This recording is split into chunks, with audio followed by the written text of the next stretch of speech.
Hey guys, today I'm going to show you an effective way to remove the Magneto flywheel on this Yamaha TR1 engine using the proper tools. I am disassembling this engine because it completely ripped itself apart from the inside. Check out the pictures. Let's get started getting this flywheel off. The tools you'll need are a crescent wrench large enough to fit the hex on the flywheel tool, a 1/2 inch breaker bar, a 3/4 to 1/2 inch reducer adapter, and the OEM mag flywheel removal tool and PTO removal tool. These are the OEM Yamaha service manual pages to use for reference. If you need a copy of these for yourself, reach out to me on Facebook and I can send you a copy. Hey guys, today we're going to be taking off this the Magneto flywheel on this Yamaha 3-cylinder TR1 engine. There is a special tool for doing this, and I'm going to kind of just partially assemble this so you can kind of see what it looks like. So this is the tool that actually knocks the flywheel or presses the flywheel off. This is what holds it, and at this point I will say that I don't necessarily have a tool or two of these 24-inch crescent wrenches, so I am going to hold one part of it with the other side, pretty much the PTO flywheel. I'm going to hold the PTO flywheel back there, and then hopefully we can actually just pop it loose once everything is set up the right way.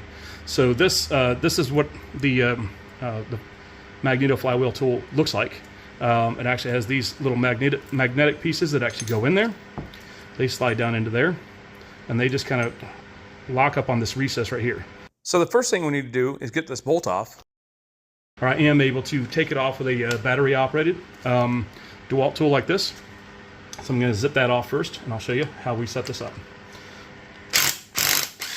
So that comes off pretty easy.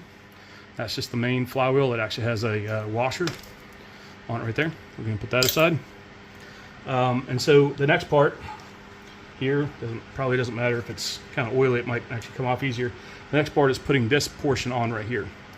This is really the flywheel holder tool, and primarily it's what the press tool needs to go into in order to break it free. So I'm going to thread this down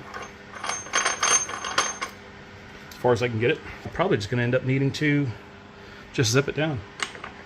So we'll pop it down. So let's see if we can actually just pop it, just like that. Okay, magnets I think are actually needed to torque it down properly, not to take it off. But like I said, I'm using back here. I'm using the PTO flywheel tool on the back side of the motor, which is actually on a spline, and it's actually holding that right there.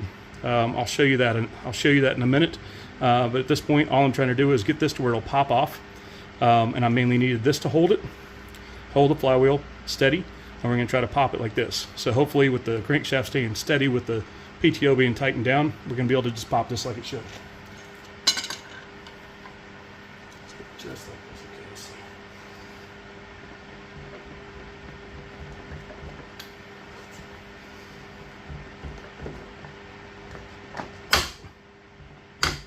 Ah, there it goes. Okay, hopefully I'm not out of frame.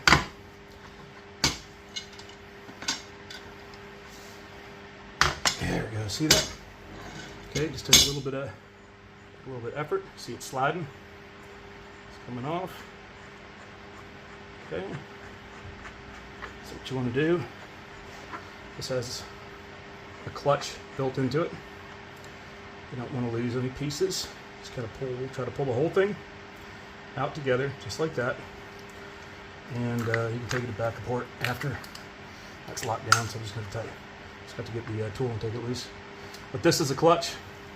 There's actually a clutch in here, just like on a supercharger clutch. Same thing like this is the ring gear for the starter. Just put that back together, just like that.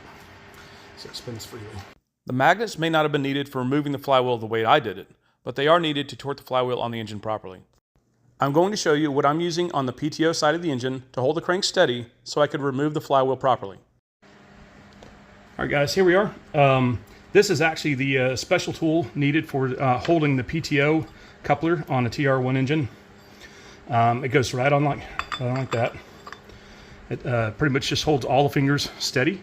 If you don't have that tool for doing disassembly and tear down of this engine, I would definitely urge you to get it, because that's one of the most important tools to have. The cam turning tool is also very important too. So here's another one that's very important. So if you're doing a teardown or a rebuild of your TR1 engine, these are the two tools I'd say for sure, or the two special tools I'd say for sure that you should have. This tool has a 3/4 inch eyelet for holding it. So I have a 3/4 inch to 1/2 inch adapter pretty much right there, because this is really just, I was just holding this just so I could actually break the Magneto flywheel loose. So this is just the adapter I put in, but you can hold it with a 3/4. On this motor, you probably wouldn't need a 3/4 as far as like that much torque, but this right here is sturdy enough for 1/2 inch drive to be used right there. So this is what I was doing to hold the crankshaft steady, so I could actually use one crescent wrench on the other side instead of using two 24-inch crescent wrenches to break the Magneto flywheel assembly loose. So this is very useful for holding it steady. If you don't have that, like I said, I would recommend just having it for sure. All right, guys, one of the last things I wanted to mention about this particular flywheel, or pretty much any flywheel, is that when you get finished taking it off, I always find it's always smart to just go ahead and pull the keyway out of the crankshaft. You never know if you're gonna have to rebuild the crankshaft, which on this one I'm sure is toast. But just kind of just tap it, just like that. Oop, I just lost it. But yeah, you just tap it, take it out. I prefer just to take this right here and just put it inside the Magneto cup, just like that. Okay, we're gonna take this tool off, so I wanted to show you. Like I said, this is how it comes apart. Since these are both extremely big hexes, they're about the same. It took a 24-inch crescent wrench to pretty much crack that loose, or to put on the press part, the center press part, to actually pop it off. So since I didn't want to have two of these 24-inch crescent wrenches to one hold this one and then pop this one, that's why I decided to hold the PTO on the other side, because mainly I was just trying to make sure that the crankshaft itself stayed still, solid enough, and that gave me pretty much what I needed to pop that loose. All I was doing was getting this to hold the flywheel, this portion to hold the flywheel, and this portion to push down and to press the flywheel off right against here. So that's pretty much what it did, and it did what it was supposed to. So this is the rest of the tool. Like I said, these two magnets, a lot of times they're supposed to just go in there like that and just kind of go in on this. There's a little portion right here, a little recess portion right there where it kind of just slides into. So but that is the whole flywheel, TR1 flywheel assembly. And like I said, the keyway is sitting in there just like that, so it doesn't get lost. And here's the bolt and washer that goes in it. Okay, complete setup. This is taking the flywheel off. If you don't have the special tool, I would definitely urge you to buy this tool. Like I said, this is set up for a 3/4 inch breaker bar, but you can use 1/2 inch drive if you had to inside it, just like that.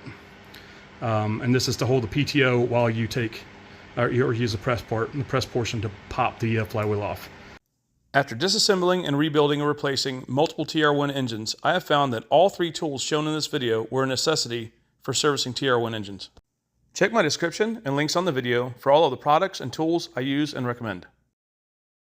Hope you guys enjoyed this video and found it helpful. Don't forget to like, share, and subscribe, and I'll see you in the next video.